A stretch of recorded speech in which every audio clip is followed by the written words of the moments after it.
It's 3 o'clock. If everyone would please stand, and Mr. Jarrett, if you would lead us in the Pledge of Allegiance.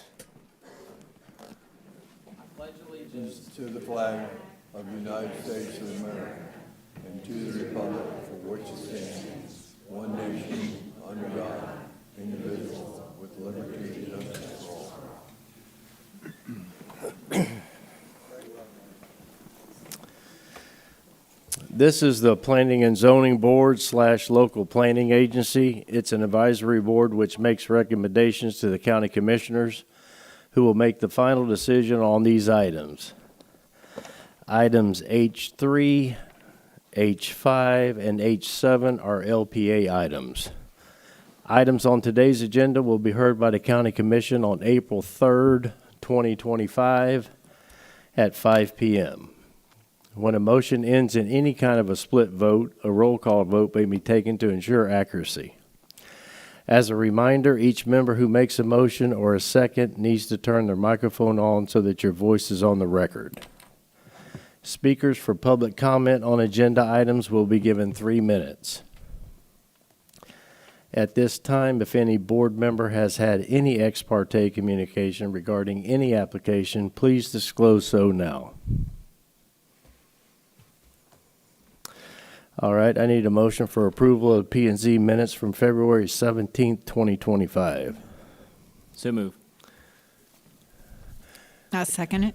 Okay, got a motion by Logan, a second by Erica. All those in favor say aye. Aye. Aye. Any opposed? That passed unanimously. Miss Trina. Good afternoon. Item H1, Isabella Zimmerman and Mike Sapala request a change in zoning classification from GU to AGR under application 24Z00065 located in District 1. Is the applicant here? Ma'am, if you could come up to the podium and if you could get as close as you could to the microphone, state your name and address for the record. Hi, my name is Isabella Zimmerman, and we are at 5660 Merritt Street in Mims. And a little bit about what you're wanting to do. We are looking to change our zoning from general use to agricultural in order to build a house and just raise some livestock and have a small nursery. We are just trying to match our zoning to our future land use, which is already agricultural.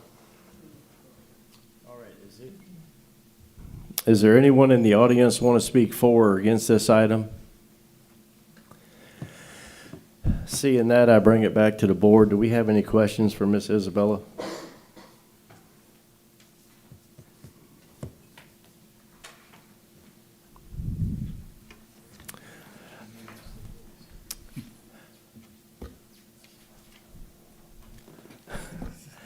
I'm going to need a motion. Can I make a motion to approve? Second. Who was this? Who was that? Miss Ruth. Okay, we got a motion by Ruth. I'll second. We've got a second by Anna. All those in favor say aye. Aye. Any opposed?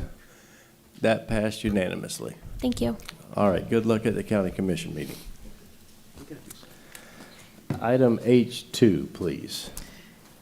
Nicholas Duffy requests a change in zoning classification from BU1 to BU2 under application 24Z00071 located in District 3.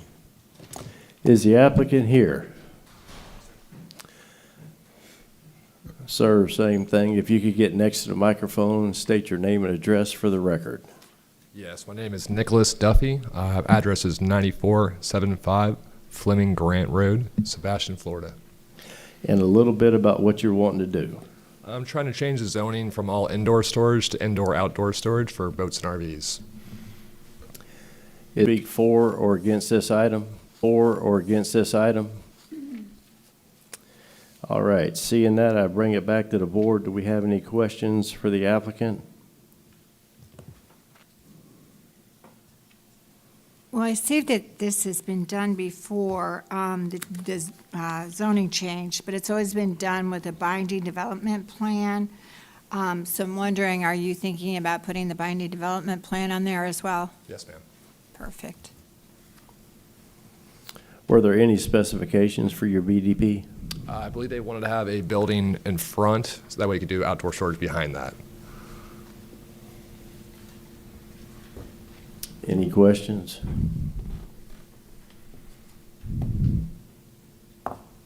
Got something, come on. Are you saving it? Yes. Okay. I need a motion, please, board. Mr. Chair? Make a motion, oh, I'm sorry, go ahead. Yes, ma'am, Ms. The Tripp. motion would include if what you're asking is to limit the BU2 uses to outside storage, RV and boats. Okay? Yes, so the motion would be for approval with the BDP, the same as the prior BDPs that we have that restrict the BU2 to outdoor boat and RV storage. Great. So we have a motion for approval from Erica. I need a second. I'll second. I'll second. We got too many. I already got Henry. I got a second by Henry. All those in favor say aye. Aye. Any opposed? That passed unanimously. Thank you very much. Thank you, sir. Item H3. Item H3 and H4, I'll read into the record together, however, they're going to need separate recommendations. The Lily Songer Trust, represented by Thomas Songer, requests a small-scale comprehensive plan amendment under 24S.20 to change the future land use designation from AG agricultural to Res 1 under application 24SS00020 and located in District 1. Item H4, the Lily Songer Trust, represented by Thomas Songer, requests a change in zoning classification from AU and RRMH1 to RRMH1 under application 24Z00070, also located District 1. Okay, is the applicant here? Okay, here again, if you could get as close as you could to the microphone, state your name and address for the record.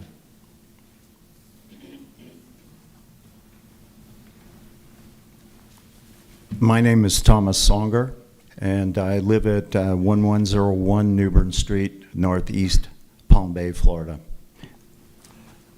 My name's Tony Cook. I live at 5180 Harrison Road, Mims, Florida, and I'm representing the Lila Songer Trust. I have a notarized paper. Staff, do you already have copies of that, or?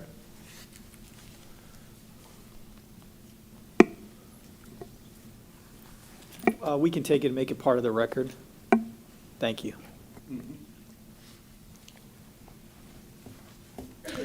And a little bit, sir, about what you're wanting to do.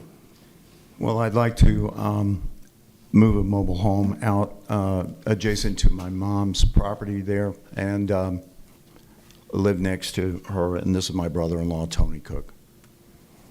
All right, while you're there, give me 1 second. Anyone in the audience want to speak for or against this item? All right, seeing that, I bring it back to the staff, to the board. Do we have any questions for the applicant?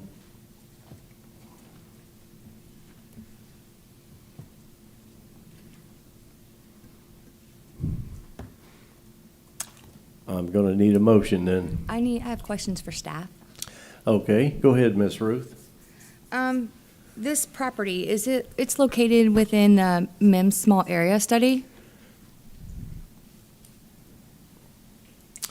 Ruth, could you get a little closer? There you go. Is this property located within the MIMS small area study? I'm not quite sure if it is. I don't see that it's noted in the staff comments that it is, but that's something that I can get back to you on. I'm pretty sure it is. And when we do these studies, like the county does these studies, are they in-depth studies, and they affect the change of the future land use? I do know that some of the MIM small area study did have some changes that were made to some of the area, but not the entire MIMS. It didn't affect the entirety of the MIMS area.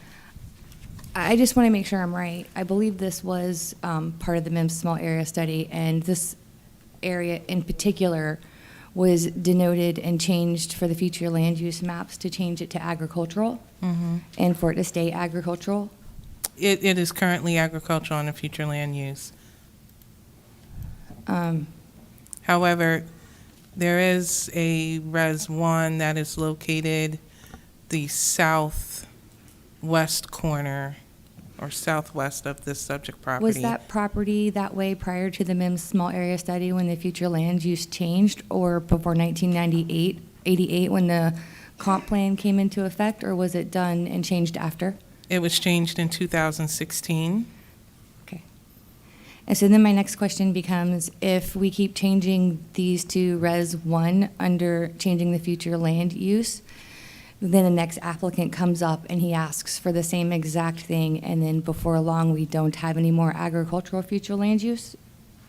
Is that how that works? There's not, the majority of this area is still zoned agricultural. So I wouldn't really categorize this as being a development trend at this time. I do see that, you know, with one Res 1 being located in the area, of course, it could continue as a trend, but there's nothing to say that it will. And I forget my memory. This isn't specifically in a flood zone area, because I know that road right next to it goes underwater every hurricane.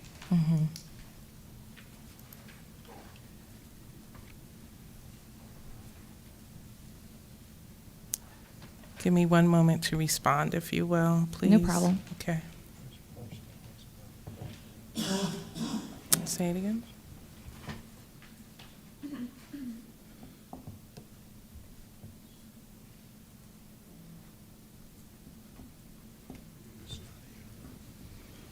There are some wetlands on the property noted by Natural Resources. And the survey also denotes some wetland area on it as well. About a third of the property has wetlands on it. Okay.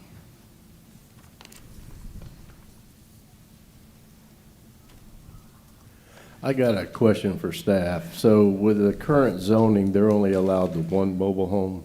That is correct. So they need to change the zoning to allow the second, is that correct? Yes, and So that's what's happening there. I understand. That's permitted, they're gonna get past Miss Darcy back there and environmental. If nobody else has any questions, I would like to make a motion. Okay, I'd like to make a motion to deny. This is a 9-acre parcel we're talking about. It's just not 2 acres or 3. I understand that. And we have mobile homes going in all around us. I understand that. Specific address, right near Where they pass 5385 Harrison Road. that's already has- okay. Well, we've got a motion, I'm waiting on a second, and if we do not get a second, does anyone want to second this? I'll second. Greg, I don't know who was first, you or? He can have it. Okay, we got a motion by Ruth to deny item H3. We got a second by Greg. All those in favor say aye. Aye. Aye. So we only have two. All those opposed? Aye. Opposed? We need to be Mr. sure- Chair, I believe it was 3 in favor of that motion. Okay, I missed some. Oh, Jared, I'm sorry. So you denied? I did. Yes, sir. And Greg and Ruth. So we had 3 denied and the 3 rest to, were yes, sir. opposed. Okay, thank you. And we'll need a second motion now. I'll need a second motion. Move to approve. I need a second.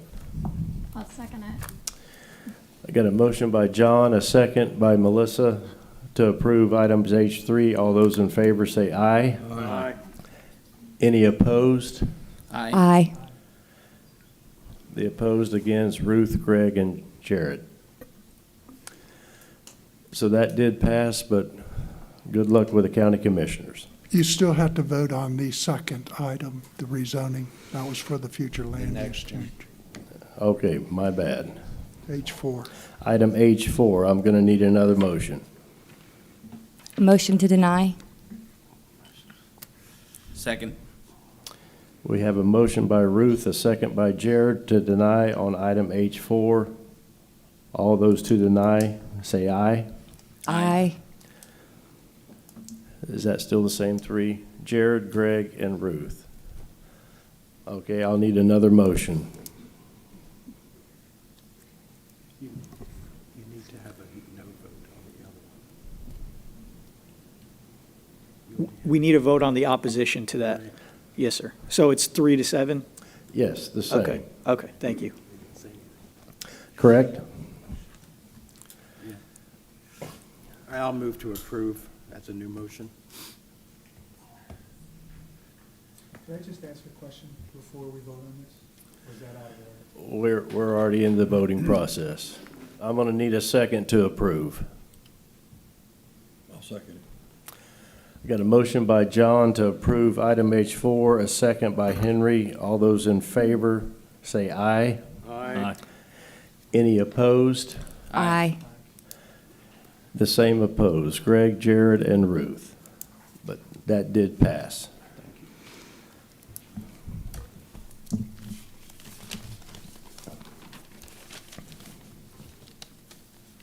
I guess we're done. You're done. Yes. Next item, please. The next item, H5 and H6, are companion applications. I'll read them into the record together, but they'll need a separate recommendation. City Point Landfill LLC, being represented by Kimberly Rosenka, requests a small-scale comprehensive plan amendment to change the future land use designation from Res 1, Res 2, Res 4, and NC to CC and Res 4 under application 24SS 00009, located in District 1. Item H6, City Point Landfill LLC, being represented by Kimberly Rosenka, requests a change in zoning classification from EU and RP with an existing BDP to PUD with removal of existing BDP under application 24 PUD 00003, located in District 1. And I know the applicant's here. Thank you, Chairman, members of the Planning and Zoning Board. My name is Kim Rosenka with Lacey Lyons Rosenka in Rockledge, Florida. Here with me also is Bruce Moyle of MBV, who can answer any engineering questions. He also is familiar with the traffic report if anyone has questions on that item. We're here today actually on 3 items. It is the future land use, the rezoning to PUD, and the removal of the binding development plan. What I've handed you, everything is already in the record. I just figured it was easier to talk through it with it in front of us and not having to go back and forth between the papers you have or if it's on the laptop. The only difference is the last page is the Park Chester plat that's in the public record at Plat Book 18, page 114, just for reference if it comes up, because I believe there are several people in the audience that live where that plat is located. So to start, this is in North Brevard County. It's Brevard County. It's got a zip code of Cocoa, but it's unincorporated Brevard County. It is a piece of property that's been vacant for a very long time. The concept is to put single-family homes, townhomes, and an RV storage, completely enclosed RV storage, just to let you know. It's not clear, and I've already been asked that question today. It is going to exit for the most part off of A1A, and then there will be a small exit off of River Road just for parking for the residents to enjoy the amenity of the river. There will be no housing that will be accessed from River Road. You have the aerial map on page 1 of what I've provided to you. You have the current future land use map. It is a mix of different Future land uses, you have Res 2 on the river, which is somewhat unusual. You would think that would be the lowest residential land use along the river.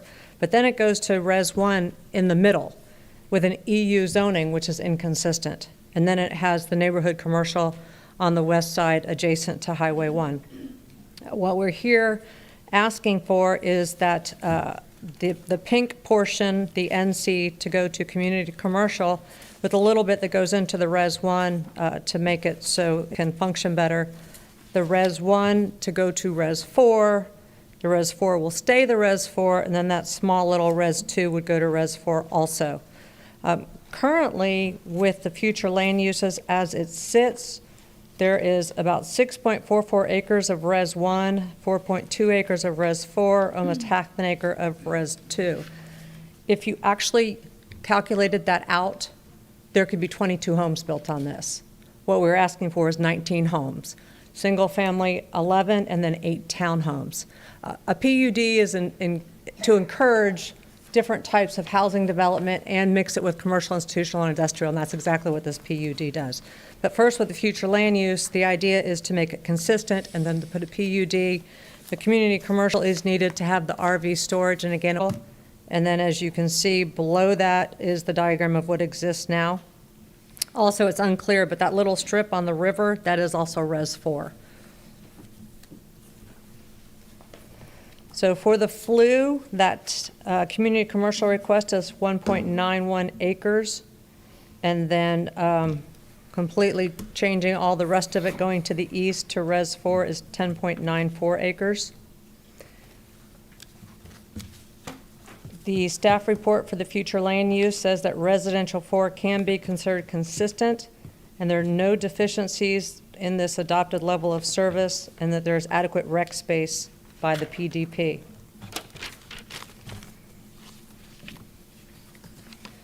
Regarding future land use element policy 1.7A, this is adjacent to other Res 4, both on the property itself and to the north and south, so it is adjacent to Res 4, so it is proper or at least permissible to change to Res 4. Again, the staff report says that there are 43 potential lots that could be developed with this FLU change, but this is going to be limited by the PDP to 19. Since there is a PDP, we don't need a BDP, binding development plan, because everything is encompassed within the PDP. Also, the staff report, the administrative policy said this is consistent with the character of the area. It's consistent with the residential neighborhoods, and it's also consistent because of the storage facility and packaged ice house that's been constructed in the area in the past 3 years. As to school concurrency, there is sufficient capacity for the future land use amendment. Turning to page 5, this is the PDP required for the PUD zoning, and it shows the layout. The single-family homes, 11 are about 10,000 square feet, which is 0.23 of an acre, which is very consistent with the Park Chester subdivision to the north. It matches almost identically. Actually, some of these 10,000 square foot homes will be bigger than the lots adjacent to the north, slightly. There is a 15-foot buffer. There's also a passive open space next to that buffer, so the buffer is being kept around this, which is what the old BDP had, was a 15-foot buffer. This will actually be a little bit bigger because of that tract. It also has the 8 townhomes, which are single-family homes attached, which will be platted and under single ownership. They're not to be rented. Then you have the proposed stormwater, you have the walking trail, you have the walking trail all the way over to the Indian River, and that's the amenity. You'll see that tract C is going to be a conservation area. That's where the wetland is, and it will not be impacted except minorly for the boardwalk. Below that, you have the zoning as it currently exists. Turning to page 6, you have the color rendering of what this is going to look like, so you can see the consistency with Park Chester to the north. To the north where the townhomes are, that is property owned by Ron Howes, which many of you may know him from the St. Johns River Water Management District Board. He has a very unique 8 acres. Adjacent to it is a small house, but that's where his agricultural use is for the most part. And you'll see the RV, the enclosed RV storage on US 1 there. Finally, as to Exhibit 7, you'll see the wetland and the conservation area and the impacts that will be had to that. And then page 8 is the Park Chester subdivision plat, if you're interested in that. The PUD zoning is for the entire 12.86 acres.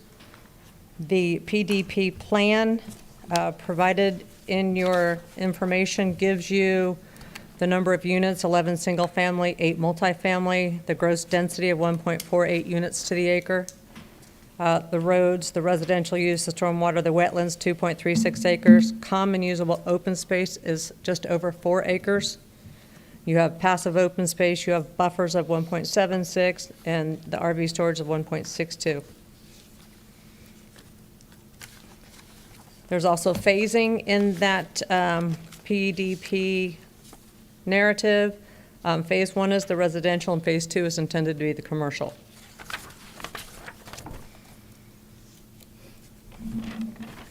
According to the staff report, the PUD is to encourage planned residential, range of residential types, as well as industrial, commercial, and institutional uses.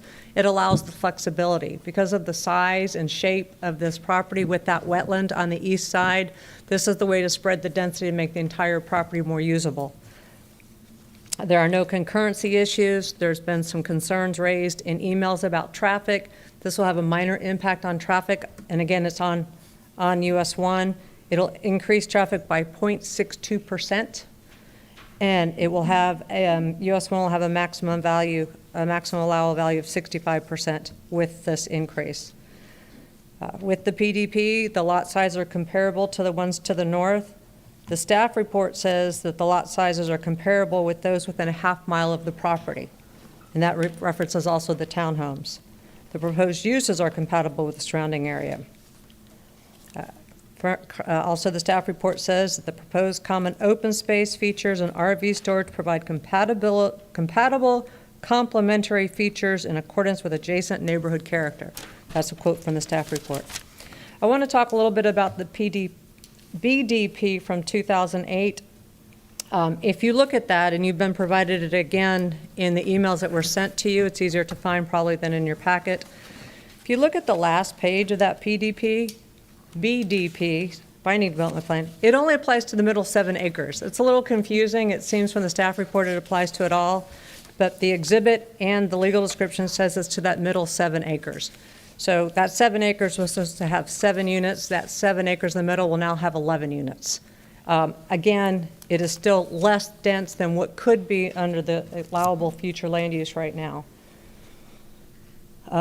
The BDP says that there's going to be a 15-foot natural buffer on the exterior of the subdivision. There will be a buffer. I don't know if it's going to be natural. As you all know, with development, once you get there and you start doing the drainage and the stormwater, because this isn't fully engineered yet, they'll try to leave the trees if they can, but there's no guarantee that they can. But there will be a buffer, and then there'll be another tract next to that buffer between the development and Park Chester.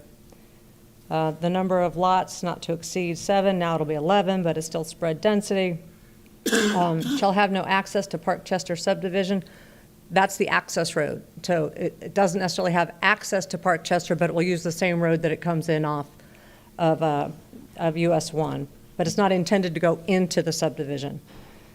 And the minimum house size will be 2,200 square feet. The EU zoning is 2,000. The square footage of RU 111 to the north, I looked at this, and the house sizes for RU 111 to the north is 1,300 square feet. And some of those houses are 1,900 square feet as well. So I don't know that putting a minimum lot size, minimum size is standard these days because the zoning code does it. And of course, it's whatever the developer believes is necessary to sell. So we'd ask that BDP in its entirety be removed, but that is the only one that seems to be of any difference than what we have now. In conclusion, we would ask that you approve the future land use as stated, that you would change the zoning on the entirety to PUD, approving the PDP, and the removal of the BDP. This is not a dramatic increase in units, as I've mentioned. We're asking for 19. We could do 22 with the current future land use, except for that wetland issue. The sizes are similar. The EU zoning on the entire 10.94 acres would allow 31 units, just by strict math of the 15,000 square feet in the 10.94 acres. So this is less than the zoning would allow. This provides consistency. The PDP lets you know exactly what is going to be built there, and if there's any other conditions that you believe need to be added, then they can be added at the PDP stage if necessary. With that, I have the engineer here to answer any questions. I'm here to answer questions, and I'd ask that I can come back up after the people speak and answer any questions they might have had. And I've left a couple of copies of these for the people speaking. Ms. Rosenka, I'm going to take it out to the audience. Can I see a show of hands who wants to speak for or against this item?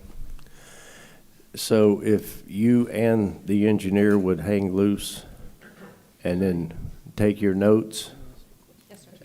And I will, when you come up, if you could, get as close as you can to the microphone, state your name and address for the record, and I'm going to start a timer on you. You get 3 minutes to tell us what you like or don't like about this project. Mr. Chairman, Ma'am, you can come up and go first. Mr. Chairman, can I ask a question of Mr. Zenka before you do public? I'm bringing them back up. No, I know that, but I wondered if I could do it before public comment. Can we just wait? Okay, that's Yeah. fine. Thank you. You're welcome. Hi, Yes, ma'am. Name and address for the record. I'm Sandra Kennedy. My address is 3711 Warwick Drive, Cocoa, Florida. I'm in the affected area. I'm also the president of the Brook Hill Subdivision Homeowners Association. This entire area, council mentioned A1A. It is not anywhere near A1A. Okay, it's right on US 1. I want to make sure everybody understands. This entire area is on a ridge, a coquina ridge. It weeps continuously. Water flows down that hill from about City Point or maybe farther south all the way up to the end of Indian River Drive. Indian River Drive is a historic Indian trail. It's barely 2 lanes wide. It's not even enough for 2 cars, say a truck and a car to pass, someone's got to pull over. It would be a complete liability for the county to approve this change in use or the project. It's completely incompatible with the surrounding area. Most of that area is wetlands. The water weeps out of Coquina. There's a Coquina shelf along US 1 on the east side. And right now, St. John's River Water Management is pushing the water that goes down US 1 because it's a hill. It comes down. That water's going to come right down to this area. It already does. And then it goes to the Coquina, and it just flows out. And if there's a hurricane, that water will flow for months. If you pave over all of that area and cover it with cement for parking or RV parking and the multi-use residences, first of all, you couldn't have septic, and sewer is going to be a real liability in that area. They're thinking about putting it in right now, but Indian River Drive has no business having sewer under it because salt water. That water washes over Indian River Drive from the lagoon, and it floods down from the top. You've got water coming in on Indian River Drive from 2 sources.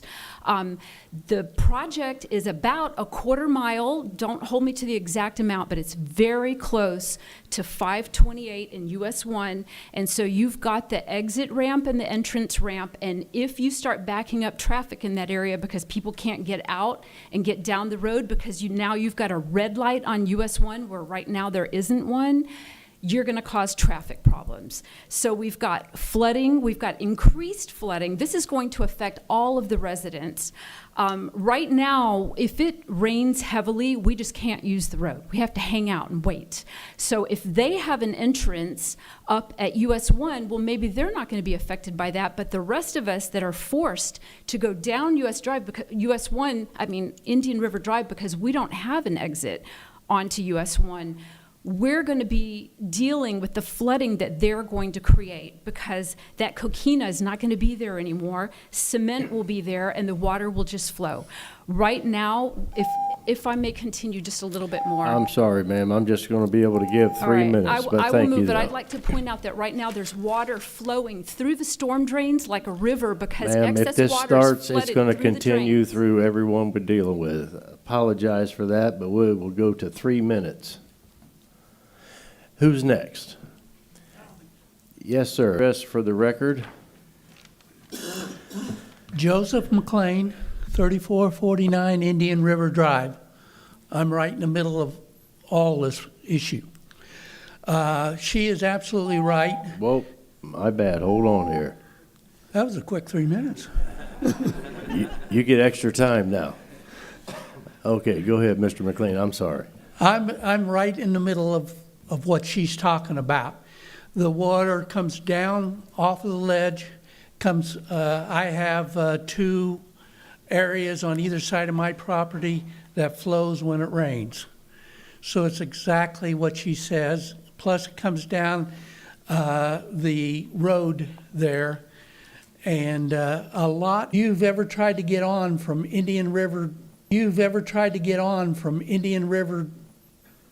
get on to 1, it's a nightmare. We need a stop sign there, but we don't have one. So this is going to influence, even 1 car would influence. And we're talking about, she's talking about 22, so we're talking about at least 30 more cars. Also, I don't believe that the housing is fine, except for the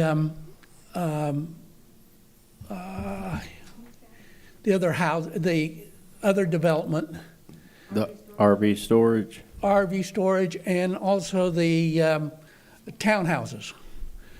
Those, I'm afraid, in time, will turn out to be B&Bs, or could be, or rentals. So yes, we have some concerns. If you completely block off the entrance into Indian River Drive, that's not going to solve the whole problem in that particular area. We need to have a revised comprehensive plan for that whole area, along with the sewer and such. Okay. So I don't know whether I was for or against, but I'm subject to, I'm for some and against some of it. We've got your concerns. All righty. Noted. Thank you, sir.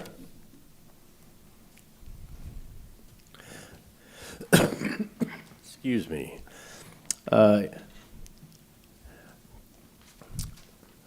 Ma'am, and your name and address for the record? Hi, my name is Diane Burrows. I'm at 381 Chester Drive, and I'm part of the Park Chester development. Mark Ward, who is the co-owner of the property right across the street from us, has submitted a letter to you all, and I'd like to share that letter now because we also approve of this letter. So he says, "Dear sirs and madam, as co-owner of the property located on 382 Chester Drive in Park Chester, unincorporated Brevard County, and as such community abuts said development plans proposed by City Point Landfall LLC, I respectfully submit my comment also, in opposition to any change in the existing zoning and binding agreements that would allow higher density and impervious surfaces, as we have heard. Park Chester is a small community established in the early mid-60s consisting of 63 homes. There exists only one point of entrance or egress to this neighborhood. which is Roundtree Drive off of US Route 1. Before 2014, Roundtree Drive exited the neighborhood and residents were afforded the opportunity of both right and left turns upon egress from the neighborhood. The 2014 to 2016 widening of US Route 1 changed that by making the exit from Roundtree Drive onto US Route 1 a right turn only at the stop sign, eliminating the ability to turn left due to the median separating the northbound and southbound lanes of Route 1. Additionally, the widening project caused the removal of our designated right turn only lane from northbound US 1 into Parkchester, as now that lane is now a merged left lane. And this is the area that the ma'am referenced that would be the entrance for this new project. This has caused many close calls with our residents as they slow to turn right while people are looking over their left shoulder in attempt to merge. In 2014-2015, we, the residents of Parkchester, held a community meeting with the DOT engineers and county officials, including Lisa.Mark at dot.state.florida.us. Lisa coordinated the meeting in which we voiced our concerns about the aforementioned changes. At that point, we also requested a stoplight at Route 1 and Roundtree Drive to increase the safety of our residents exiting our neighborhood into 50-plus mile-per-hour traffic, or attempting to dodge traffic in order to get into the far left lane to turn left onto Sidco Road or make a U-turn, since now that median is in place. We were told that due to the size of our community, we do not qualify for a traffic control device at the entrance to our neighborhood. They are now making that light at Sidco, but we still have to turn right and make that U-turn. Since 2016, traffic in the area of US Route 1 corridor has increased dramatically, along with the speed of the approach to Parkchester, making it increasingly difficult to safely exit our homes. With the additional traffic which will accompany the development of the City Point landfall development, we know no matter how small, the safety is of concern. And he did email this to all of you to review. Yes, we have all that. Thank you. Okay, thank you. Anyone else would like to speak for or against this?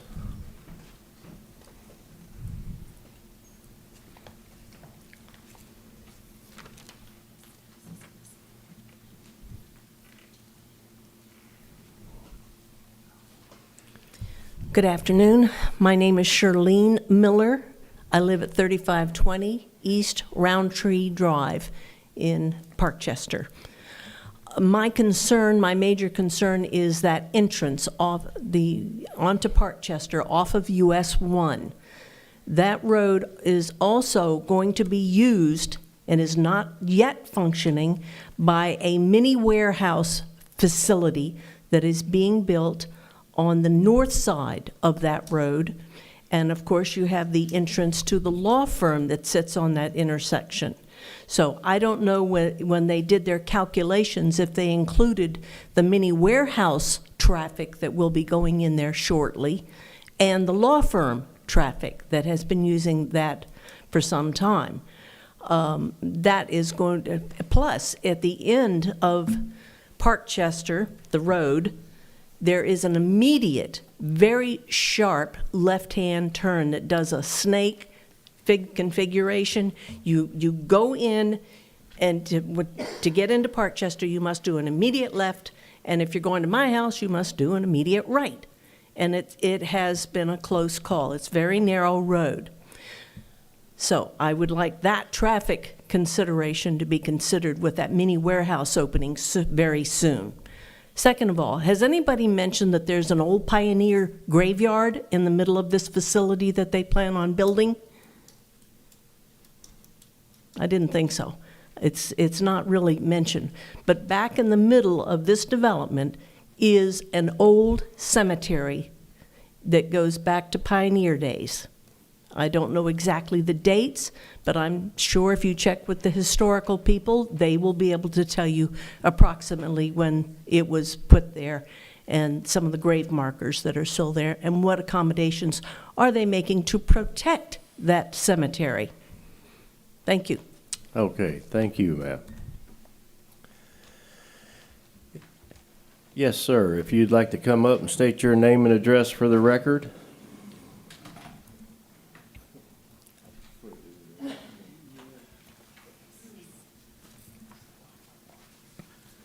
Okay, my name is Dennis Connaughton, and I live at 103 Brook Hill Drive, Cocoa. That's in the Brook Hill subdivision.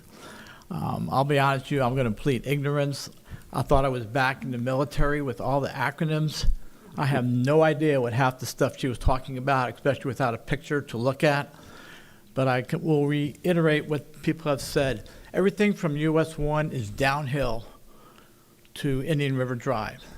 We have environmental issues with the Indian River Lagoon to begin with.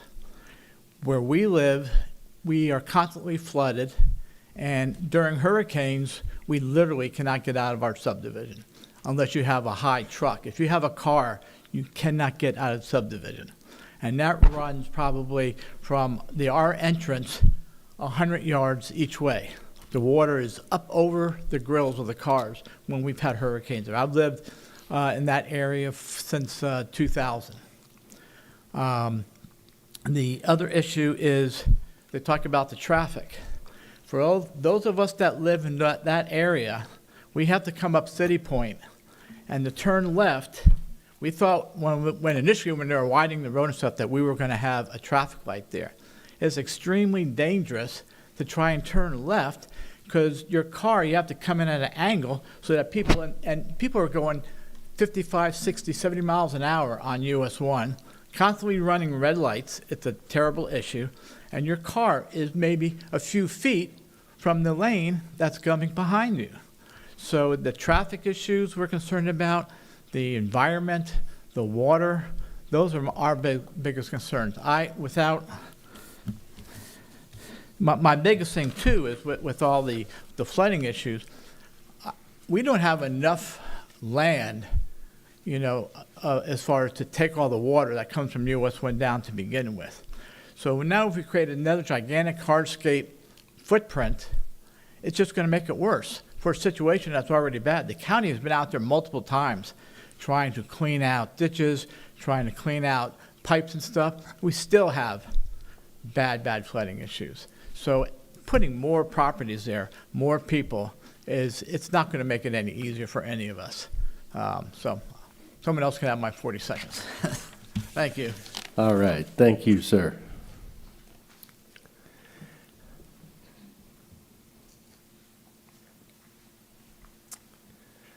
Yes, sir. Hello.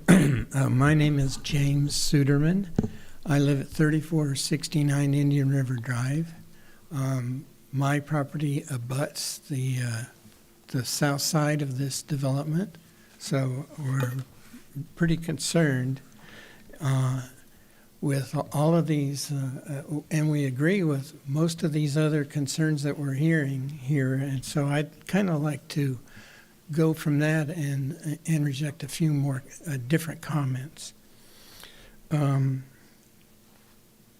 We've lived there for 30 years, and we've basically fought battles with developers wanting to change the character and the densities and get the zoning the way that they could make the most money for years. This is really probably about our third or fourth time before this board.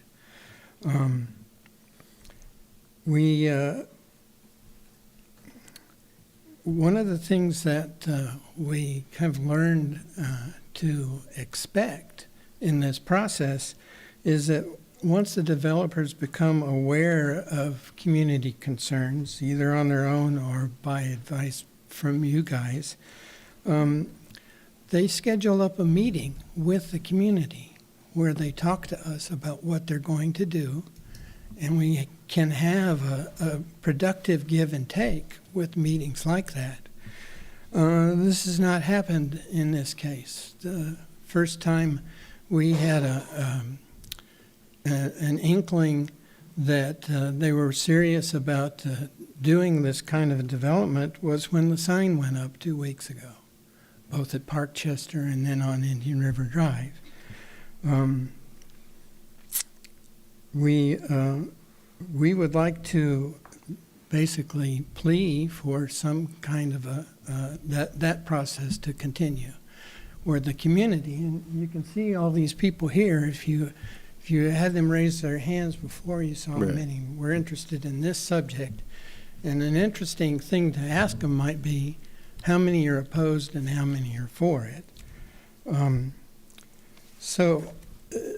The other thing that we're worried about is that with the zoning and the land use plan, we've set a precedence for what we expect our community to be. And we want to protect, we want to continue to have that and protect that kind of density. All right. Could I have 40 seconds? We can't do that, sir, or everyone be doing that, but that's okay, but Well, thank you. Just one thing I'd like to add is I have a copy of my full remarks. Well, that I would was have trying needed to be entered in, and I gave it to them. I have about 3 copies if anyone up there wants them. okay. Anyone else would like to speak for or against this?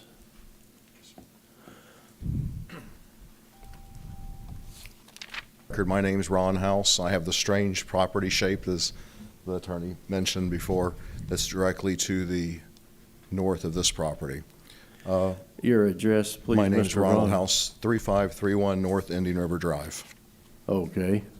A couple things. There's really 3 steps, right? You have 1, are you going to wipe out the binding development order that's been agreed to before? Those points were really important because this deal has been made before. It's tied with the property. So those who are buying the property are buying the property with the knowledge of that agreement. So I understand the developers wanting to change that, but that's not necessarily what's happening. The next item is actually they're stretching the commercial into that binding area because the commercial was only so far. The binding development agreement was the 7 acres that starts just behind the commercial line. So they're actually increasing the commercial comprehensive land use plan. Not necessarily needed. The word townhouses is sort of a good-looking word, and it shows lots, but in reality, it's going to be 2 quadruplexes beside our house or our property. And if you think about everything in there, single family pretty much.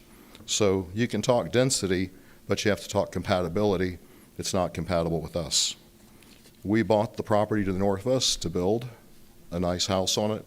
Our house currently, if you look at the property maps, we have a U-shaped piece of property where we connected the property we bought to the south for a future home, and so it's different.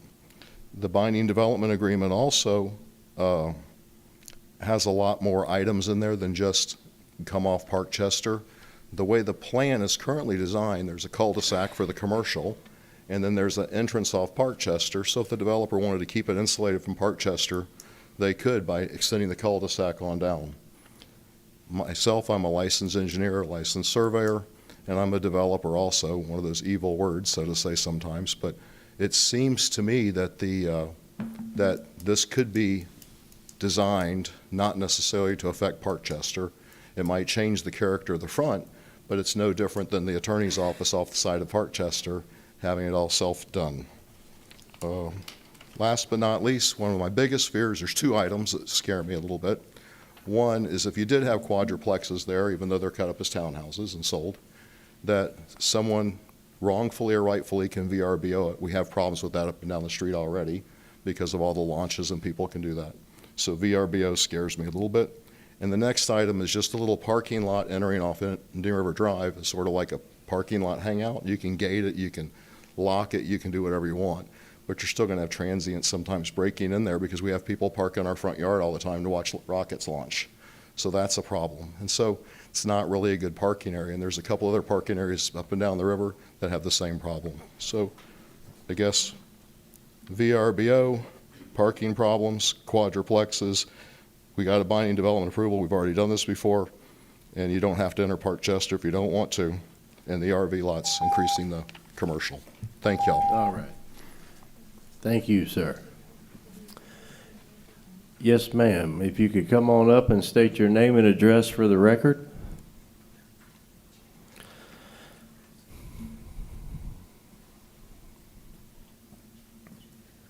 Hello, my name is Alyssa DeChristofero Wallen. I live at 3508 East Roundtree Drive. I also am pretty ignorant about a lot of what's going on, and I do apologize for that. I'm half here on behalf of my mother, who was very concerned, and I would like to mention that she told me our community has fought this kind of development before. Personally, I am not necessarily opposed to development, but I am very concerned that I apologize if I'm mistaken, that they have not fully looked into the drainage problems. As many of my peers have mentioned, this area does have drainage problems. And as others have mentioned, Parkchester is in a precarious position traffic-wise. I mostly have a comment about the idea of an RV. I mean, I'm not super a big fan of the townhomes either. I agree that does not fit in with the character of the area. I've lived there my whole life. It's just not that kind of place, which I'm not opposed to townhomes, but it seems odd. It's a very old area. You know, the roads aren't the best. Love them, but they're not. It's beautiful, but development has seemed odd. I've been there through a lot of it. There's a lot of empty lots that people have tried to develop, but it seems a little hostile to bigger projects. I sympathize, that's unfortunate financially, but I don't understand the desire for an RV lot. I don't know anyone who owns an RV. I know that's like a terrible case against it, but I would worry about the weight as well. As mentioned, it's on Coquina Rock. It's very old. I don't think it's a good choice to put RV as a commercial institution, or if they have, I would love to know, have they done surveys about what the extra weight of all of these various parts would do to the surrounding areas? We all know Florida has sinkhole problems. So that's my biggest concerns, and I appreciate everybody for their time. Thank you so much. All right, thank you, ma'am. Anyone else? Yes, ma'am, I see a hand there. If you could also state your name and address for the record. Hi, my name is Megan Riker. I live at 131 North Twin Lakes Road in the Twin Lakes community.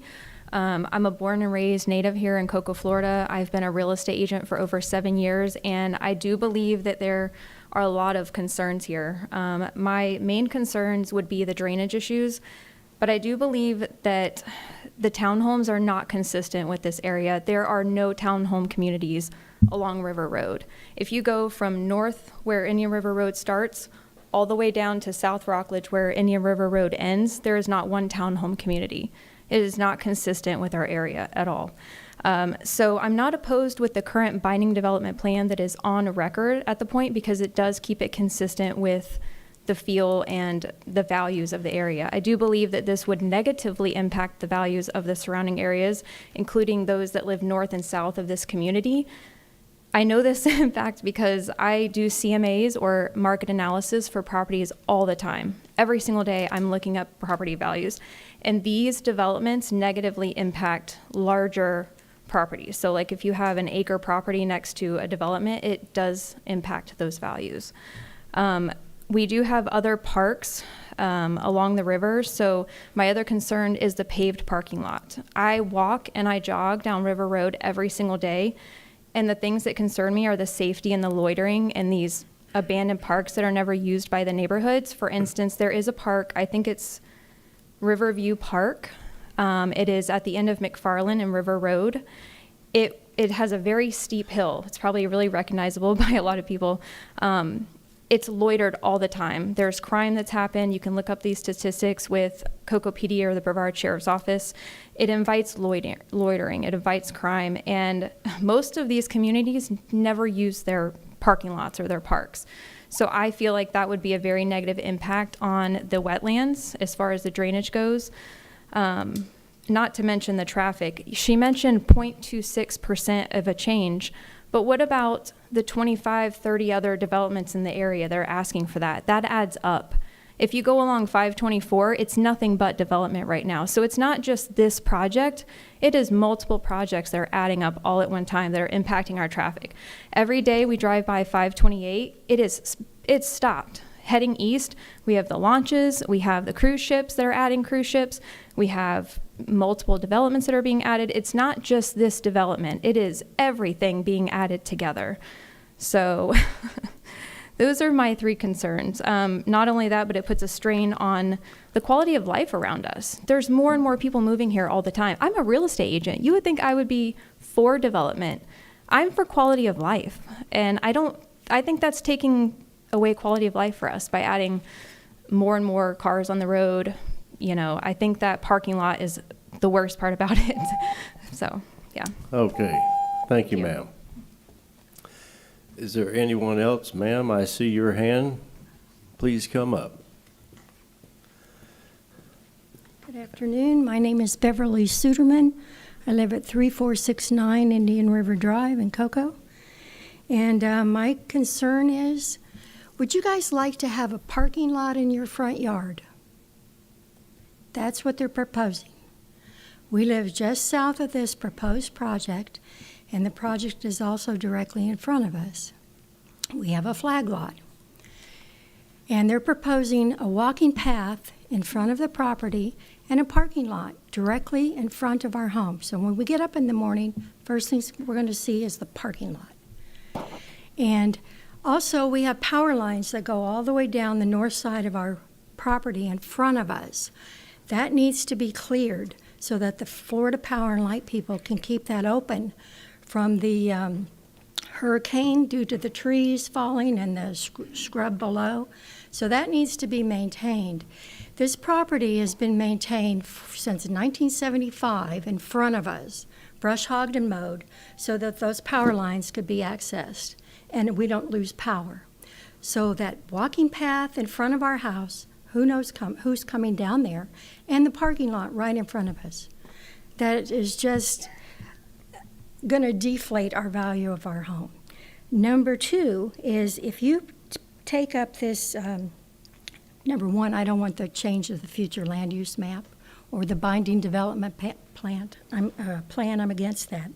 But if you change this, the FLUM to Res 4, and then this PUD doesn't go through, then you've changed it for the whole area. And the area goes from north of the beach line all the way to the fire station north and US 1 over the river. So we're concerned with this whole area that we want to protect from high density. And nowhere in this entire area is there townhomes or condos. And like a lot of people have said here, it's just too much traffic, too much water, and this proposal goes against the future land use map and the binding development plan that I have came before the Board of Commissioners 3 times to fight this from multiple developers to keep our area consistent with our whole community has voted on. The commissioners have voted on it. So I vote no for this development. Thank you for your time. Okay, thank you, ma'am. Anyone else would like to speak for or against this item? Yes, sir.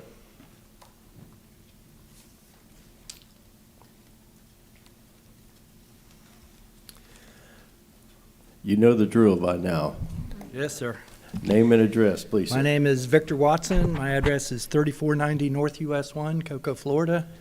Our law firm owns the property on the corner of the entrance to Brook Hill and immediately north of the subject property.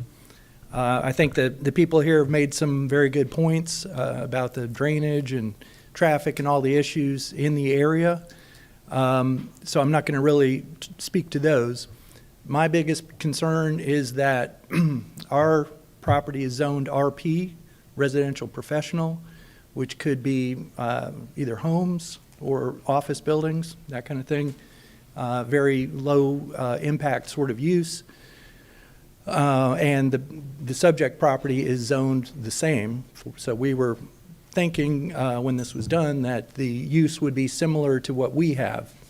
So changing this now to RV storage, I'm not sure that would be the best use next to us.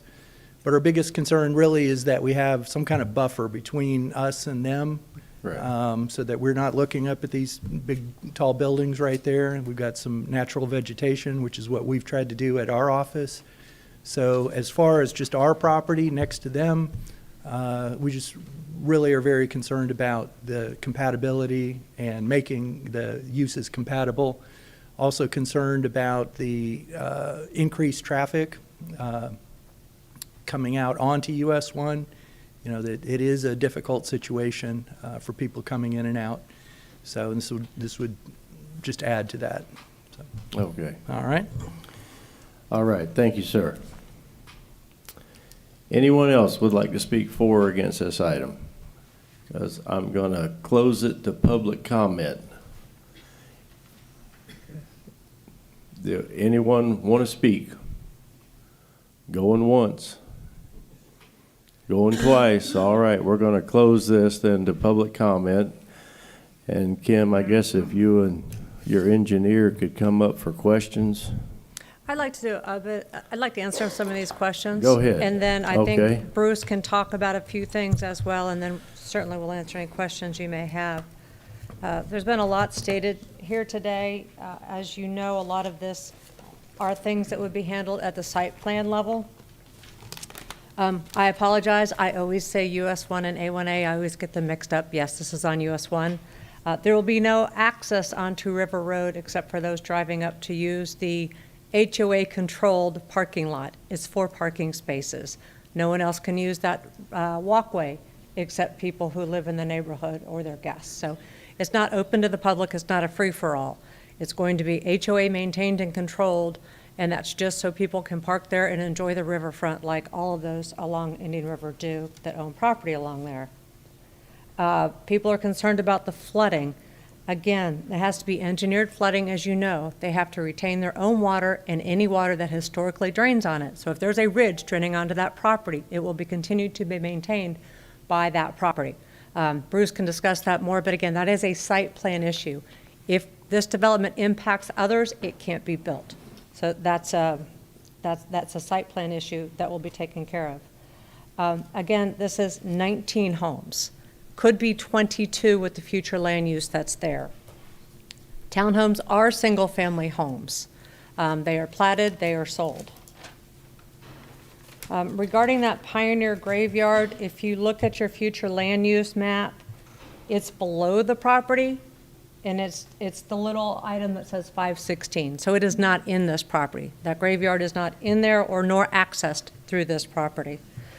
There will be sewer on this property. Sewer is required for this property. It's complete, as several times in the staff report.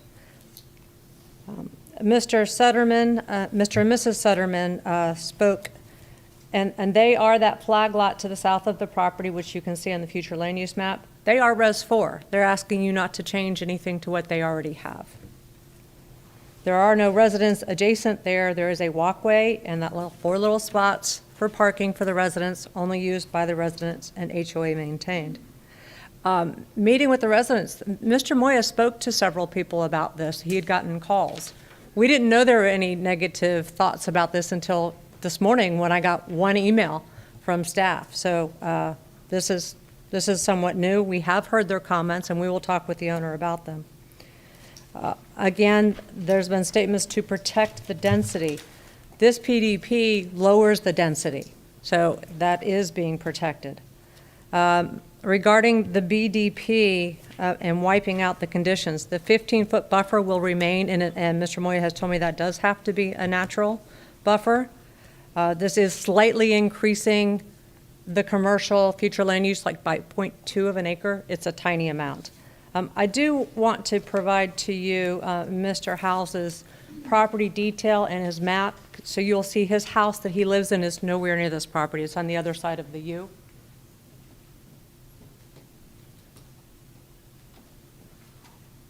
I only have 3 copies. I apologize. I'll make sure one gets back to the clerk. But if you look at it, the last page is his map. He has 3 homes on this, but the property that's adjacent to this site and actually is the agricultural portion and a small home. And then his large home is on the northern U part, and that's in the map. So he will not be adjacent to this use. He will not be living adjacent to this use at all. And these are townhomes. Regarding the potential to enter through the RV storage facility, Mr. Moyle will talk about that. That cul-de-sac is necessary because of turnaround for RVs, I believe, but he can tell you why they weren't able to do it, and maybe the access to Roundabout, I'm not sure, but he did look at it, and he will tell you why it's not. Again, no access on Indian River Road. The townhomes are to allow for a variety of housing. That's somewhat requested in your comprehensive plan, to have a variety of housing. And single-family homes, even though they're attached, they're still single-family homes and are compatible. The staff report supports that. The traffic analysis does take into account all developments that have approved. Mr. Moya has the traffic analysis report and can talk to that further if you want, but again, that's another site plan issue.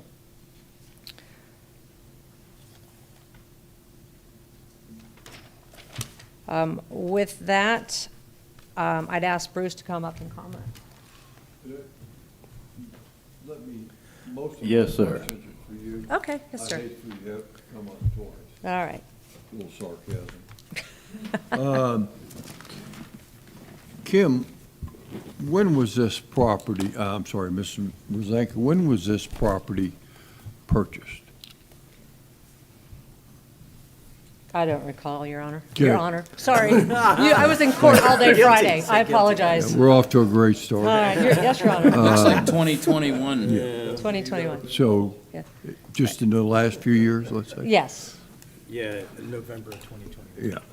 What was the date? So you didn't really have an opportunity to meet with the people, or you're saying now that you weren't aware that there was nobody in the entire area that wasn't in favor of it, or did they just bring you on lately? Well, Mr. Moya has been handling it. Mr. Moya was the contact person, and Mr. Moya had a few people contact him.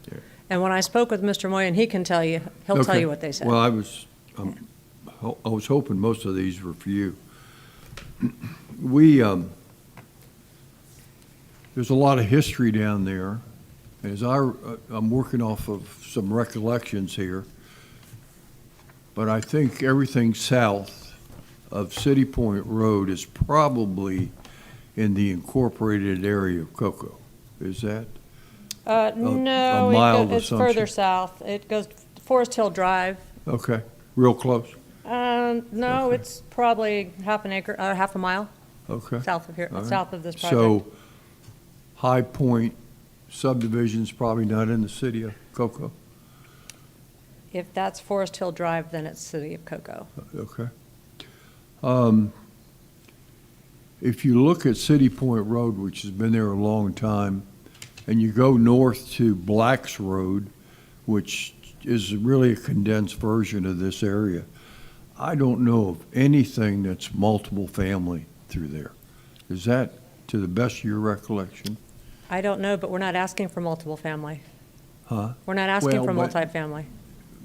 Townhouses. You don't like townhouses, do you, Mr. Menaboo? You know I don't like them. Okay. So, I mean, this general area, there isn't any subdivisions other than defined from yesteryear. Is that correct? Not to my knowledge. Not sure. The 208, to the best of my thoughts, or I think somebody said 208, and it refreshed my memory, was done by Hank. Oh, yes, the binding Okay. development plan. Yeah. That obviously couldn't be built because it's been And 18 years. None of these people were here. I think unfortunately I was. We went through a major gyration and it wasn't just arbitrarily put together, this binding development plan. And generally you don't make most of the people happy, but this is one of the ones I could recall because you had Parkchester subdivision there, you had Dee-Dee-Da, numerous other subdivisions that ring a bell. But everybody sort of left about as happy as they could leave. And you know, this board has a tendency to take these binding development plans from yesteryear and just say, I'm done. We need to change it. And a couple members that are no longer here said, why develop a binding development plan if we're never going to stick to it? So I'm going to be fairly adamant on this project. I'm not going to get off that 2008 binding development plan. Let the pieces fall where they may today, but I think it's a good plan for the neighborhood. To me, it just makes good sense. Well, looking at those criteria, the only one that we don't meet is that there's Well- that there's 1 acre lots in the middle of the 7 acres. Other than that, I would feel much better if we that's just my opinion. It's just, there's just too much history in that area to change it. And I'm trying to save what little we have left, especially in that area. I mean, we don't need to terrify that area like we've done on 524. I'm just rendering my opinion. And that's all I'm gonna say. it just seems inconsistent to require 1 acre lots next to 10,000 square foot acre lots, which is the Parkchester subdivision. Yeah. So that criteria of 7 lots on 7 acres, to me, it was Truman Scarborough was chairman at the time, and I remember those days where we negotiated from the podium. I wasn't here at the time, but I will certainly pull the minutes. I know you don't believe this, but I'm not going to support it. Oh, I know. I know. I gathered that. But I'm completing the record. Yeah. Any other questions for me, or can Bruce? Any other questions for Ms. Rosenka from the board? Yeah, I have a question. How do you turn this on? Greg, if you could get near that mic. There you go, yes. So I'm new to this. Okay, Yes, so this is a question from out of ignorance, hopefully not stupidity. I heard a lot of people have concerns about water, about drainage. Does the public, including obviously these folks, have involvement in the site plan process where apparently that's going to be an issue that will be raised? The site plan technically is the PDP that's before you. That's a semi-engineered site plan. But actually, what happens is it goes to a final development plan stage where the engineers submit everything for staff to review. So the drainage is a site plan issue, and the law says we can't impact, this property cannot impact anyone else. So if water drains onto this property now, it has to be continued to allowed to drain, and it has to be held. And Mr. Moya can tell you more about the drainage requirements, but it's not fully engineered yet, but that's a site plan issue that staff, a final development plan that staff reviews. So I heard you say that if water's draining onto it now, it has to continue to, but conversely, I guess if there's evidence that more water is draining on to the property, to their property as a result of this development, That would be a violation of the county code, Okay. subject to code enforcement, subject to engineering complaints and all kinds of things, so. Okay. And again, that's the requirement. There's lots of examples where people say we're impacted more. That Parkchester subdivision was built a long time ago. They're going to be lower than this subdivision, but they have to account for it. The engineers have to account for that. thank you. Mr. Chairman, Yes, sir. can you bring up Mr. Moyer, please? Well, let me finish with Ms. Rosenka. Do we have any other questions for Ms. Rosenka? All right. Thank you.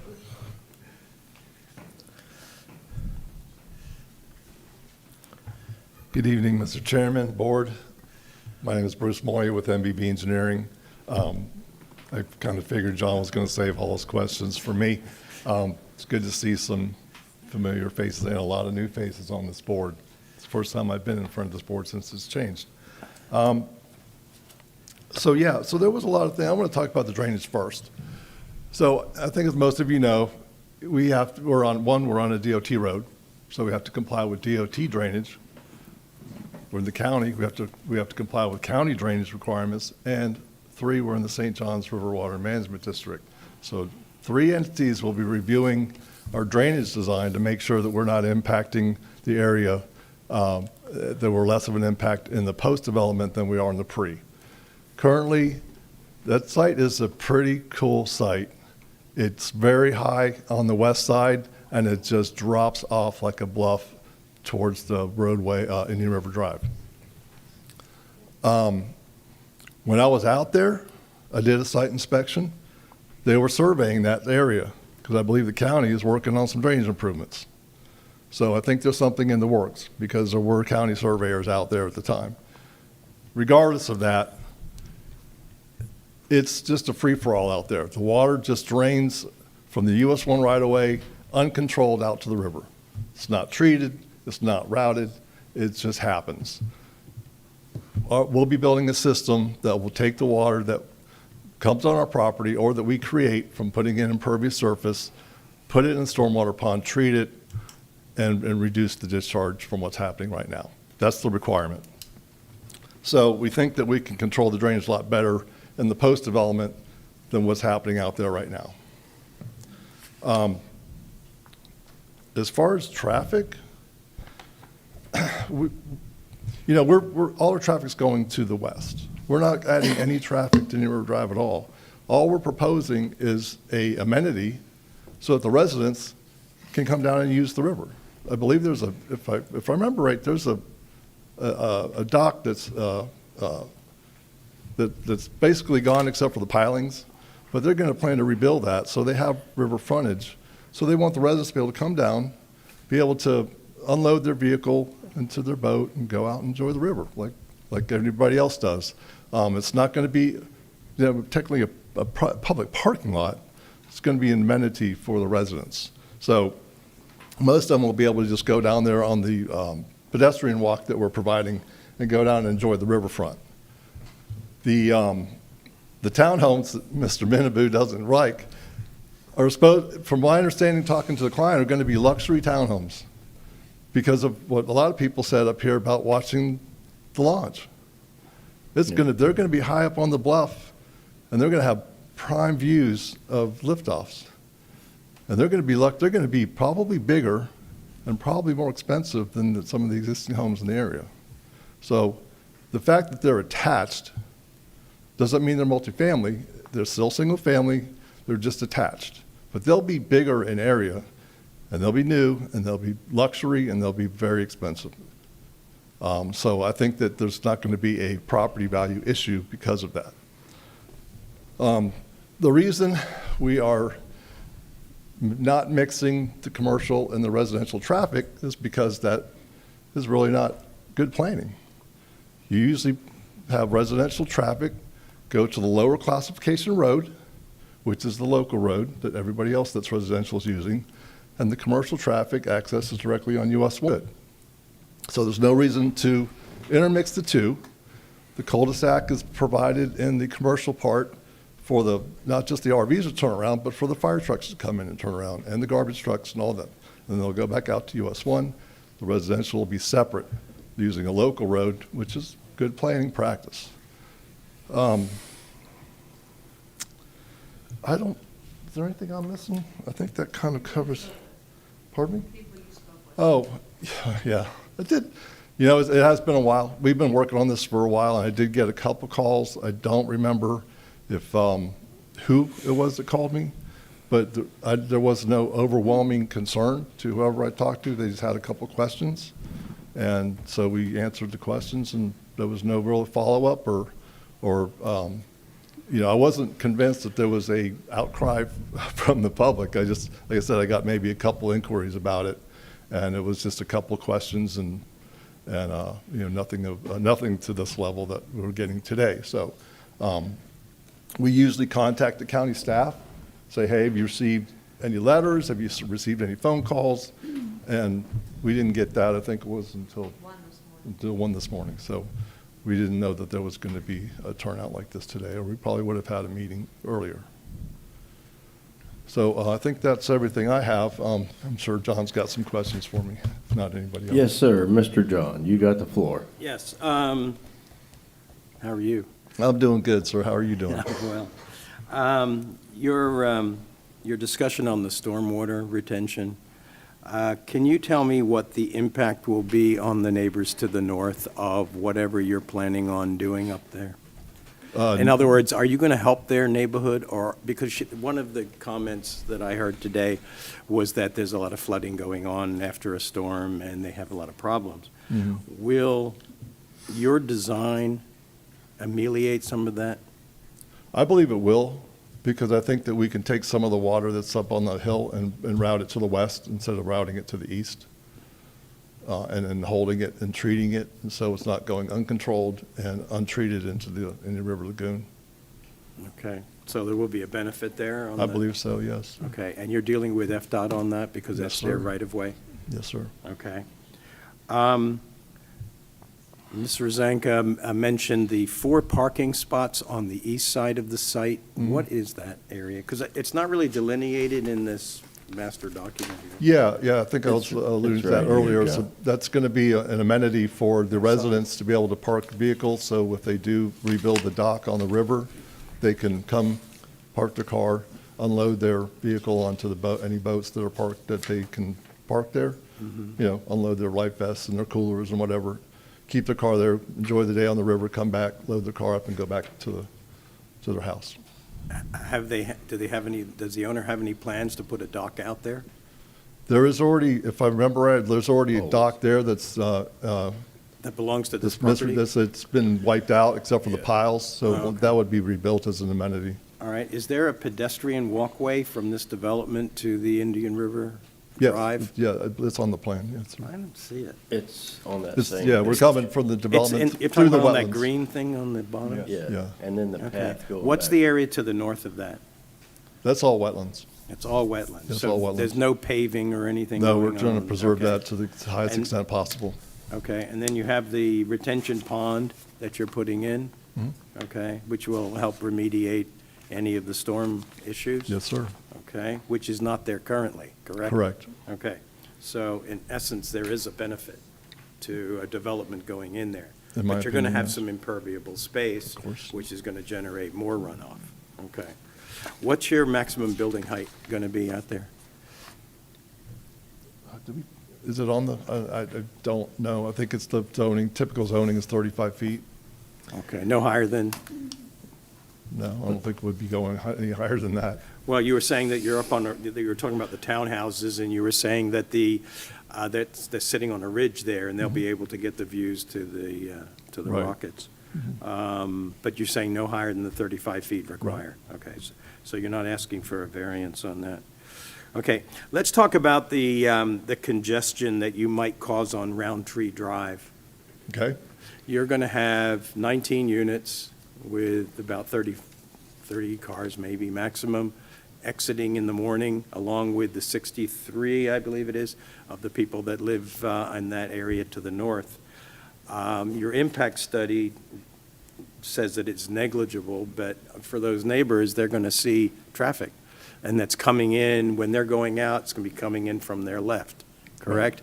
And now, since when they widened Highway 1, they're no longer going to be able to they can't make a left, so everybody's going to have to go right and make a U-turn, correct? Yep. All right.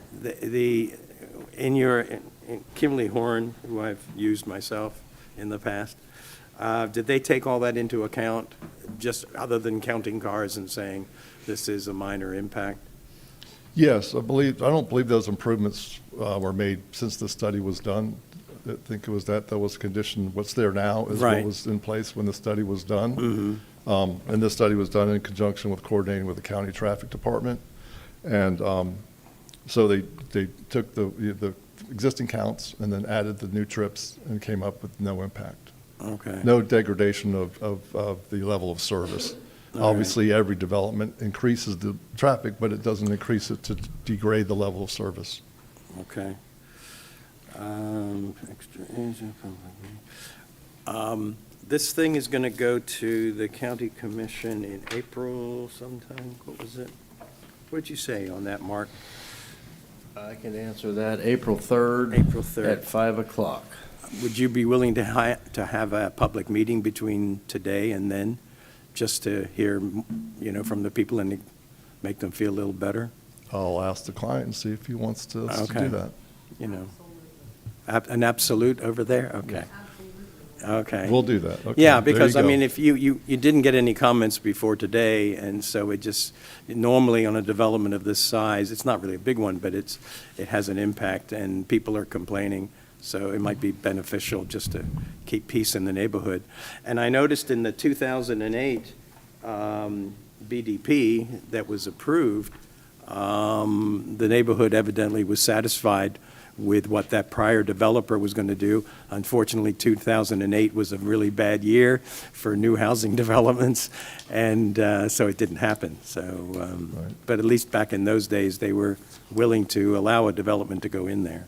Yeah, and I don't know all the other details since He that was does. just a small part of the property. I don't know what they were proposing, or even if they own all the property that's owned now. I don't really know much about what happened back in 2008 on this property. Yeah. But that me the either. BDP is only for a small portion of it.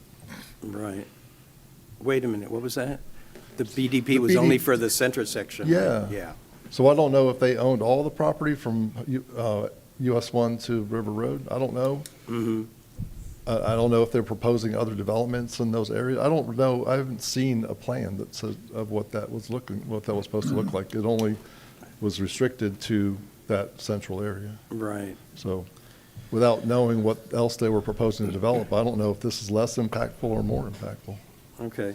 And as far as the RV storage is concerned, there's another property just up the road which is being converted to storage currently. I believe it's going to be storage. It's by FMH Limited.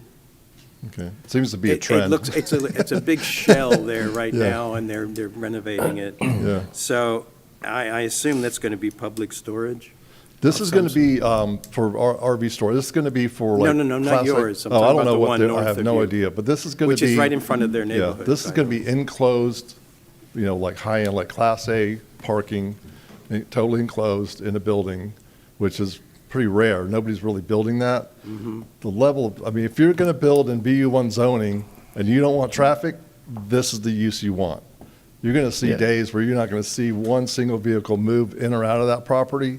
BU1, you could put all kinds of things where you'd be seeing all kinds of traffic. So, this is if you don't like traffic, this is the use to have on that property.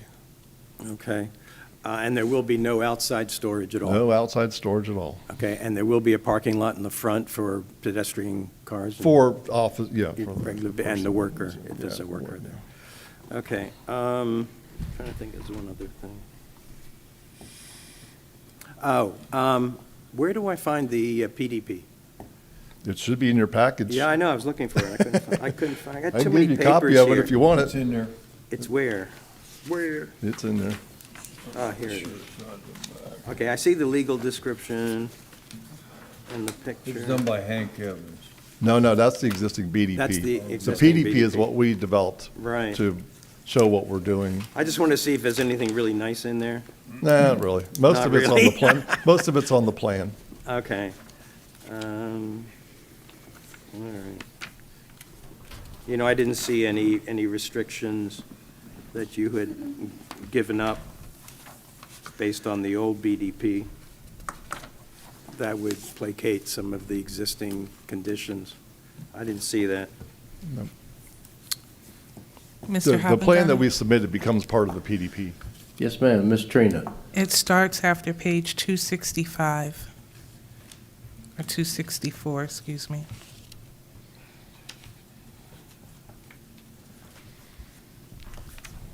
That's unusual. He usually has it tagged. Yeah, usually it goes right to it. I know. See, mine stops at 261 or 263. That's why I couldn't find it, because it.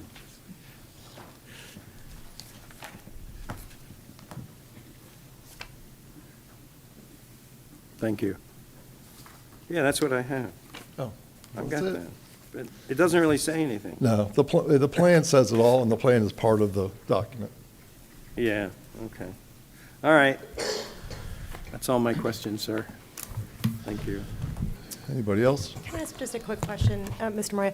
There was concern about it being VRBO or being rented out. Is there any consideration for including restrictions in the declaration to limit or prohibit that We particular? will definitely make that suggestion that we can do that. I don't know what the restrictions are countywide or in that area. I think Yeah. anybody can VRBO their house in that area. It's just I mean, another level If we of- restrict it, we can definitely ask him if he wants to Sure. volunteer that. I can think. answer that question. There you About go. VRBOs, Yeah, you can't do them in really, in this area unless you have a multifamily zoning. there you The go. PUD allows them though. Oh, well, then we can go ahead and recommend that we add that to the PDP. Ms. Ruth? I have a question. In the natural resources map, it shows Candle Fine Sand, I believe it lists it as an aquifer recharge. Is that correct? Yeah, aquifer That soils, sounds to Candle or me like a fine Darcy sand. question. And I'm not familiar with this particular section, but I am familiar with ridges further north like this. And generally what happens is it's a fast aquifer recharge because of the fine sand, and that's why it has the wetlands on the side of it, because the amount of water that flushes down through it actually filters back up on the other side. So it's a bigger issue than just stormwater. And if you redirect that stormwater, how does that affect the aquifer itself? Yeah, I can answer that. I'm sure she can if I can't. But, so if you're in an aquifer recharge area, then you have to comply with another section of the county code that limits your development in that area. You're restricted to the amount of impervious area you can have. You can demonstrate that your pre-development recharge rate, or your post-development recharge rate is equal to your pre, so that we have to match. So if it's recharging a certain amount, we have to match that depending on, no matter how we build. What we normally do is those maps are not super accurate all the time, so we have to go and verify if the soils are actually truly aquifer recharge soils. And once we do that testing and we define that area, if it exists, then we're limited on what we can do in those areas. So, a curious question, because I'm new up here. If the whole front of this, according to the map, is an aquifer recharge and Candle or fine sand, and it is a fast aquifer recharge, with the limitations on building on that section and then the limitations of building on the back end, which is a wetland area, staff, what is the limitations to building on an aquifer recharge like that? As Mr. Moya was saying, they can develop, but they would need to demonstrate that the post-development recharge volume is at least as good or better than the pre-development. So basically, they're going to hold the water on their site. So like with the wetlands, they limit one home per 5 acres. Is there a limit like that on aquifer recharge, or is it just that they monitor the stormwater portion of it? There is an impervious restriction, and it depends on your elevation. If it's a type 1, a type 2, or type 3, and that would depend on your location or your elevation. I think in this area, they are it could be a type 2 or a type 3. It would really depend. It's because the elevation up there is around, the cutoff between type 2 and type 3 is 30 feet in NGVD. So it could be both types. In type 3, they're limited to 45% impervious coverage. Type 2 is 35, but as we said before, if they can demonstrate that their post-development is as good or better than pre-development, holding that water, then they would be okay. Then they could develop in the recharge areas. So I guess my final question would kind of be like, if it was considered for all the environmental impacts on this property, with the environmental impacts, what would be the number of houses being allowed to be built on it versus the PUD? That would all be site plan. It affects the people and the community, and Well- that's literally like things they're asking about. We gotta kind of reel it in because we're just planning and zoning. And so all those questions that you're asking, like all these people's questions here, will be answered But with them. I appreciate that, Chair. It's just they don't get answers to that questions on the back end. They just get to watch what happens, and this is their only chance to actually have a say and learn something about the process. No, they have that would be answered even with the county commissioners. We're just an advisory board. Yes, sir. Thank you. I mean, I appreciate the question, and that's why you have a code, and that's why we have to develop to that code. And if your code requires that we have to minimize our development, then that's what we have to do. You know, typically residential lots don't exceed 45% impervious. So, especially 100 by 100 foot lots. So we would comply with that. It wouldn't reduce our lot count. It just reduces the amount we can build on that lot. And if we provide open spaces where we're not providing lots at all, it's a cumulative number. So we provide open space so we don't exceed that impervious number. And then we also have to deal with the making sure our pre and post recharge rates. And so that's where you get the cluster of houses? That a lot And of does that times we'll affect do the that lot so we can size? have more open space for aquifer recharge. So when you do the clusters and you leave more open space, it reduces lot size? It Generally, can. or- I mean, that's the theory behind cluster development, and it's including, avoiding wetlands and other issues like that. So it's being able to get as many houses in a smaller area? A smaller footprint, yeah. So you clear less land to have the same amount of homes. Okay. Okay. Anyway, but so it sounds like you're taking into consideration a lot of the flooding issues that are going on right now. So you're well aware of that. And so the water's coming down and you're going to, take into account for that. And you said that this PUD, the water is going to run right off into so it runs right through.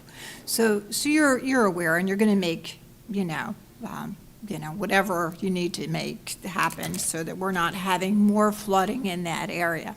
That's the last thing these residents need is more flooding, I'm sure. Correct. My real point was to just the consistency. I heard people talk about, we've got now townhomes out there, and we didn't want to have townhomes. We don't have any townhomes anyplace. So, and then when Ms. Rosanka was speaking, she said that she was going to make certain that the townhomes were owned and they were not going to be rented out. I don't know if you can do that. I don't. It's just a question. I don't know Yeah, if we're that's going even to a plat, yeah, so we're going to possibility. plat those lots and sell them fee simple. So they will be owned. They won't be owned by one entity and then rented out. It'll be owned individually. Just like a Gotcha. single-family home, exactly the same. Thank you. Do we have any other questions for Mr. Bruce? I'm just going to hit the high spots real quick. And this is what I get on to Mr. Hoppengarden for, because it's not planning and zoning. But we do have concerns in regards to what you're saying, Ruth. The first lady we had come up here mentioned Coquina Ridge and the water issues. I know, Bruce, in engineering, that's going to be addressed. Yes, sir. Okay, we have the law firm and the parking and the ingress and egress. I know that's going to be taken care of with DOT. Correct. The entrance traffic. Okay, water and sewer. I can't believe John didn't ask this, but he's been. Yeah, we're connecting to city. Yep. Water and So, sewer. meeting with the homeowners, that's been addressed. I know this isn't planning and zoning, and I get upset when we don't stay focused, but we have a lot of concern out here. Back to what you're saying, Ruth. The parking there for the inn, for the people that have access to the river, I understand that, because they're right here. And a lot of the concerns, other than we did get, in our pack here, the opposed one person, but the other people had real concerns. And it sounds to me like we're hitting them. So, seeing that, I'm going to take it to the board one more time. If anyone's got any questions for him. We've closed public comment. And if we don't have any questions for Ms. Kim Rosanka or Mr. Moya, then we need to put it out for a motion. Mr. Chairman, I'll make a motion to approve. Okay, we got a motion to approve. I need a second. I'll second. We got a motion from John to approve. We got a second from Anna. All those in favor say aye. Aye. Any opposed? Yes. Aye. Call the roll. Okay, can I just see a raise of hands of who opposed? Ruth, Jared, and Mr. Menaboo. Oh, and Erica. I just wanted to amend it, that they made sure that they had a meeting with the people in the various neighborhoods prior to moving forward with this project, and that all were considered and on board with it. Then I would be a yes. They said they would. Okay. Yeah. Wasn't in the motion, but just wanted to make sure. So you want to withdraw your opposed? I will withdraw my opposing. Okay, so Mr. Jared, Menaboo, and Ruth opposed. Everyone else is for it, correct? Yes. Do we have a head count?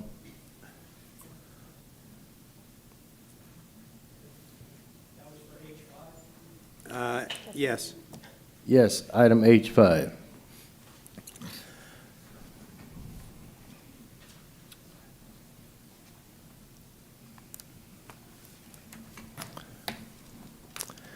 And now we're going to have to take a vote on item H6. I'll make a motion to approve H6. Second. Item H6 got a motion to approve by John Hoppengardner, a second by Anna. All those in favor say aye. Aye.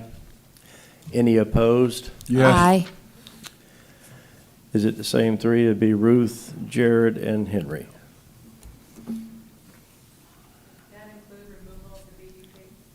Yes. Well, That's what they were asking for. well, that's what you were asking for. Yes. Okay, item H7. Item H7 and H8, I will read into the record together. They'll need a separate recommendation. J. Scrumby, LLC, represented by Bruce Moya, requests a small-scale comprehensive plan amendment under 24S.15 to change the future land use designation from CC to Res 30 under application 24SS 00015, located in District 2. J. Scrumby, LLC, represented by Bruce Moya, requests a change in zoning classification from BU1 and BU2 to RU230 under application 24Z 00066, located in District 2. Yes, sir. You know the drill.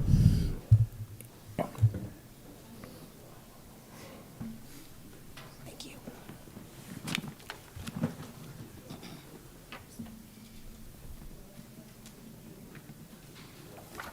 I'd like to move we table this because he didn't give us all the information prior to the meeting.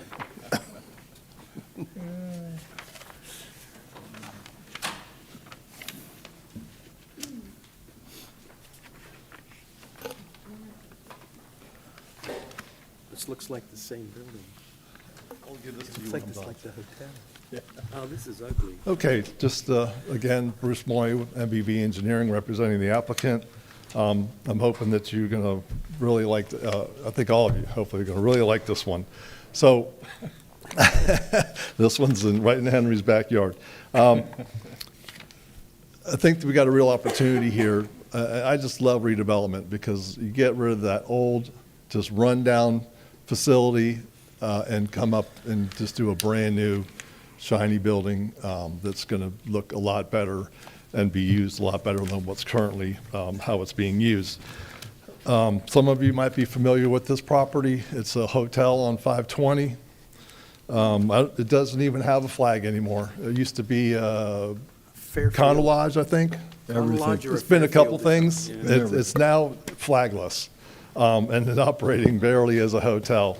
The applicant now wants to, what they do is they find these properties and they redevelop them. What they want to do is take this from a hotel and they want to make it residential. So it's going to be multifamily residential. They're going to take the proposal is to take the buildings that are currently rooms that are 2-story, make them 3-story, and then refurbish the inside with bedrooms, kitchen, the whole 9 yards.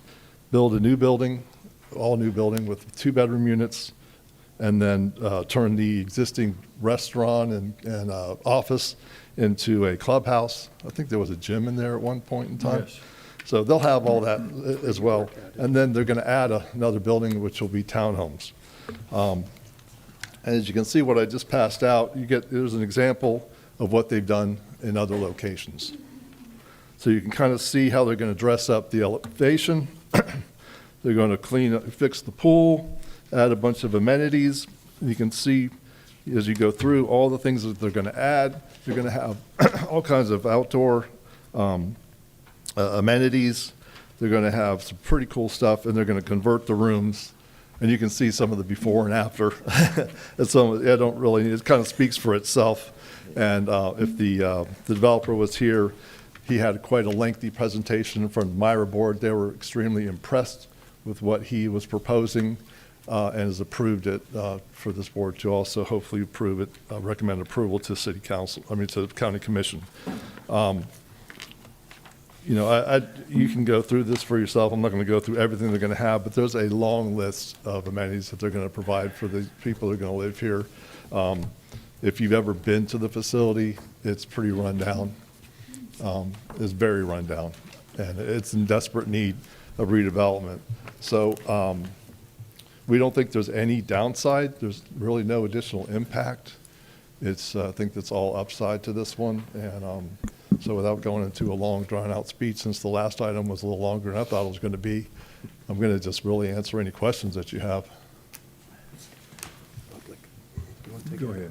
No, you want to take it out of the public first? Yes, is there anyone in the public want to speak for or against this? Sir, you raised your hand? No, sir, you're going to have to come up here to the podium and get as close as you can to that microphone and speak for your name and address, please. My name is Richard Civitat, and I have a home in that area. It's 151 North Plamosa. I'm not living there at the time, but I own the home, and that's why I got notice. I'm living on Banana River Drive. I'm just curious more than anything. I heard him say multifamily. Are we talking about apartment complexes? Are we talking about condominiums?